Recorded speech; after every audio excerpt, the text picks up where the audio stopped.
ஏங்க ஏண்டா ஆஸ்பத்திரிக்கு போனா தான் என்ன? ஆஸ்பத்திரிக்கு எல்லாம் போயிட்டேன்னா அப்புறம் ஆஸ்பத்திரிக்கே உடம்பு பழகிடும், சரியாகாத. அப்புறமே மாத்திரை போட்டாதான் சரியாகுங்கிற அதான் ஹாஸ்பிட்டலுக்கு போனா சரியாயிரும். ஏன் உசுர வாங்க முடியாதுல்ல? இப்படி இருந்தா நான் ஒரு 4 நாளைக்கு நீ சொல்றதெல்லாம் சமைச்சு கொடுக்கலாம். இந்த நாளைக்கு நாட்டுக்கோழி ரசம் வச்சு கொடுப்பாங்க. நான் தான் கடைக்கு போய் வாங்கிட்டு வந்து உங்களுக்கு அதுவும் பண்ணி இடிச்சு உள்ள வச்சு இடிக்கிறேன். போ போ பண்ணி தரேன். போ போய் படு. போ கண்டதையும் போய் எடுத்தா திங்க வேண்டியது உடம்பு சரியில்லைன்னு வந்துட வேண்டியது.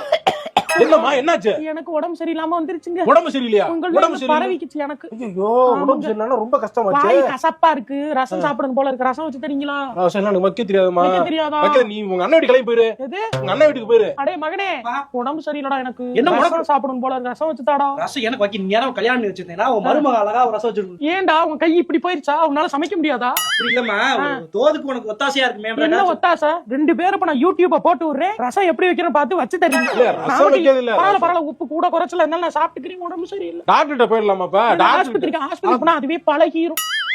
அது வேற மாதிரி. இதாங்க சோஃபாலே படுக்கிறேன். இந்த சீரியல பாத்துக்கிறீங்க. 2 பேரும் பேசாம. டேய், நாட்டுக்கோழி நல்லா நச்சு ரசம் வைங்க. நீங்க ஆட்டு எலும்பு இருக்குல்ல, சூப்பா போங்க பண்ணி கொடுங்க. அது எனக்கு வைக்க தெரியாது.